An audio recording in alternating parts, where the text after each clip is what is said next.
The sewers, the dark underground conduits that carry water and waste. They are pitch black, slimy, and frankly, disgusting. Who knows what kind of unsavory creatures have crawled in and made the sewers their home? Rats, worms, and even eels have taken up residence in these filthy tunnels, but what about other animals? What about alligators? Let's explore this popular urban legend on this dark, damp, and inaugural minisode of Snipe Hunt.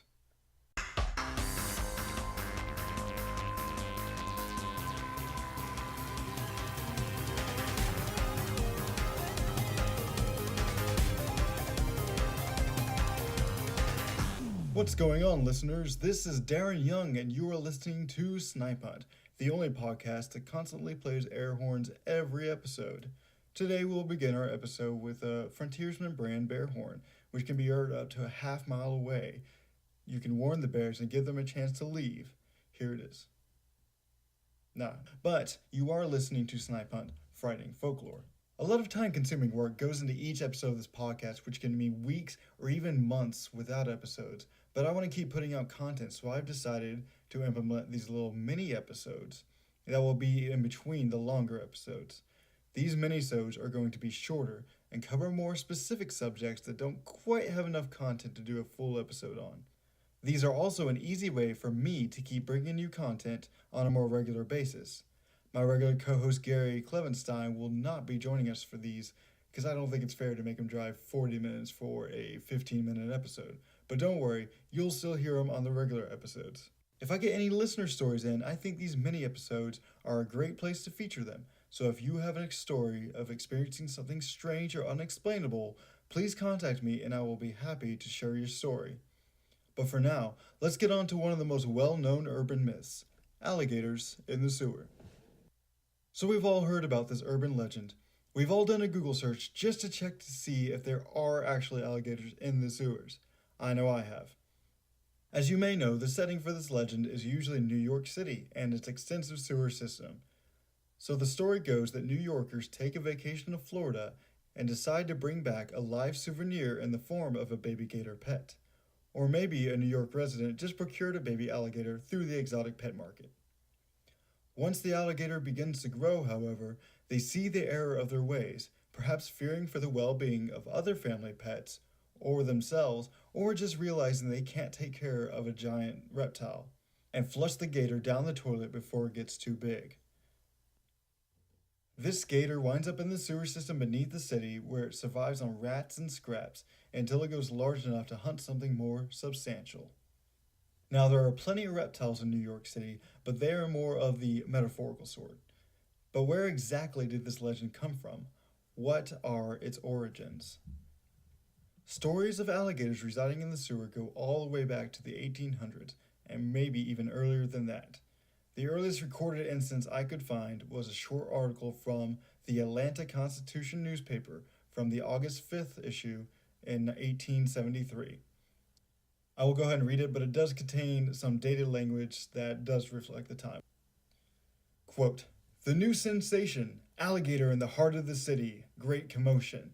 Although Atlanta is situated about 1,100 feet above the level of the sea and has neither the climate of Florida or the waters of the Nile, yet today she is convulsed from center to circumference by the fact that a live alligator is circulating around in the very heart of the city. It is said to float at ease in the sewer running from the American Hotel down by the residence of Postmaster Denning. At night, it is said his deep bass voice can be heard making the welkin ring, and little Negro children shake with terror. For every now and then, if one gets out of sight, it is generally believed that his alligator ship has had a good meal. Like the sea serpent, the length of his alligator ship is variously stated from 6 to 10 feet. That such a dreadful monster should make his incursions into the heart of a city like Atlanta is passing strange. How it came there and how it exists is a conundrum we can't now answer. It is supposed that he escaped from a museum. But until the animal is captured and brought before the recorder for trial for high crimes and misdemeanors, we would advise parents to keep children away from the branch and married men to stay home at nights. So, I don't know how serious this article is supposed to be, but if we are supposed to take it seriously, then it seems like the people not only believe there's an alligator in the sewer, but that it was also eating children. But the way the article was written, it definitely had some humor to it, calling him his alligator ship and all that stuff. So I'm not sure how serious it's actually supposed to be. But the part that I hope they are serious about is that they were going to take it to trial. Okay, moving on. According to this... Whoops, I bumped the table. According to this Wikipedia excerpt, which is citing a book called Forgotten Tales of Pennsylvania, one 1927 account describes an experience of a Pittsburgh Bureau of Highways and Sewers employee who was assigned the task of clearing out a section of sewer pipe on Royal Street in the north side section of the city. The account reads, "He removed the manhole cover and began to clear an obstruction when he realized that a set of evil-looking eyes was staring at him. He then removed a 3-foot alligator and took it home." Because, you know, when you find a giant reptile with evil-looking eyes, that's what you do. You take it home with you, obviously. Let it run with the family dog, play with the kids, take it on walks, snuggle with it in bed, have it eat your neighbor's cat, you know, typical alligator stuff. Or maybe you just take it home with you and you make a nice pair of boots for you and a handbag for your wife. Who knows? So these early accounts don't have much detail to them, do they? It seems this legend originally started because it actually happened. In those times, Florida did actually sell baby gators as souvenirs in small fish tanks, and I'm sure that a lot of people bought them, especially if they lived relatively close by, like in Atlanta.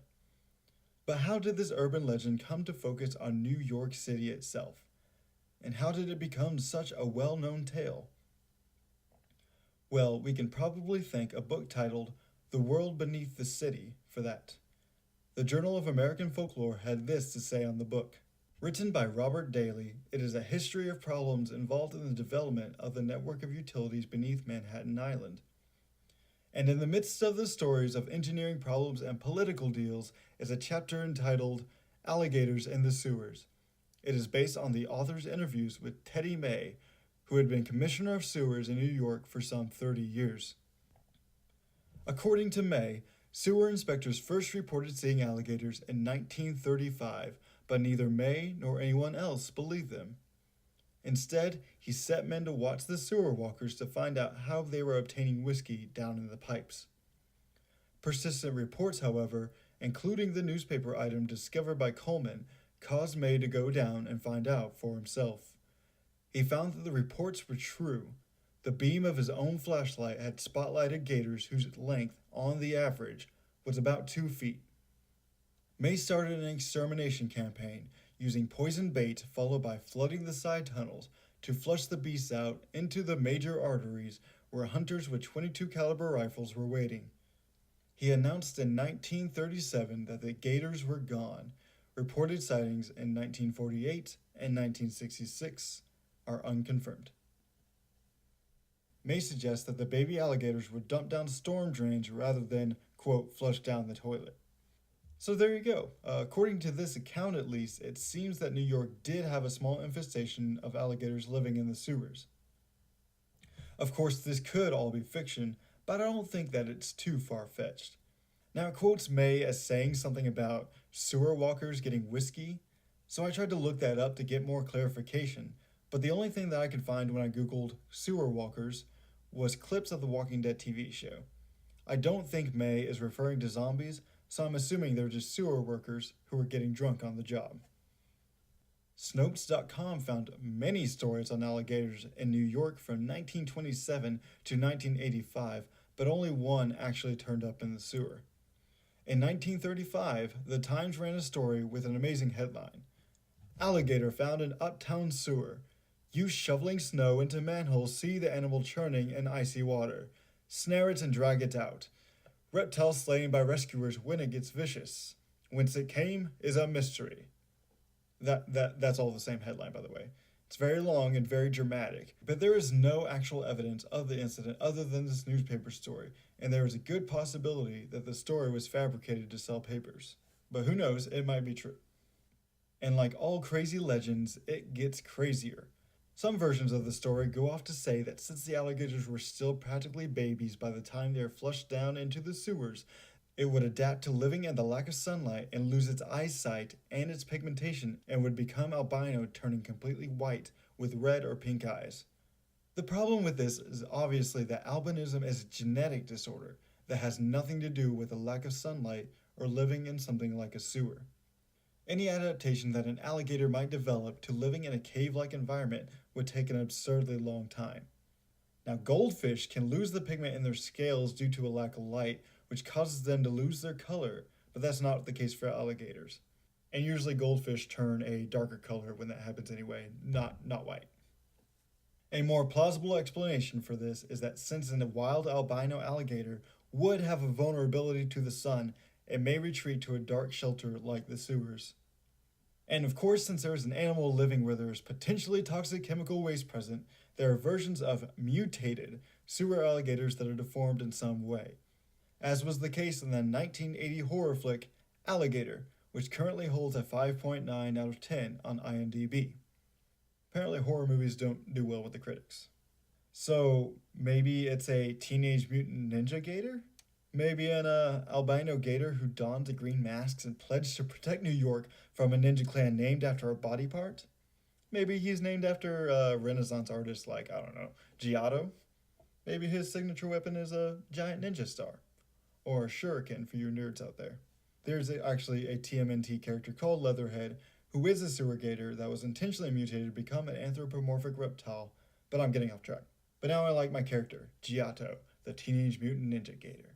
Anyway, maybe there aren't mutant gators in the sewers, but what is the validity of this urban legend of regular alligators in the sewers of New York? Is there any actual proof besides the accounts of eyewitnesses?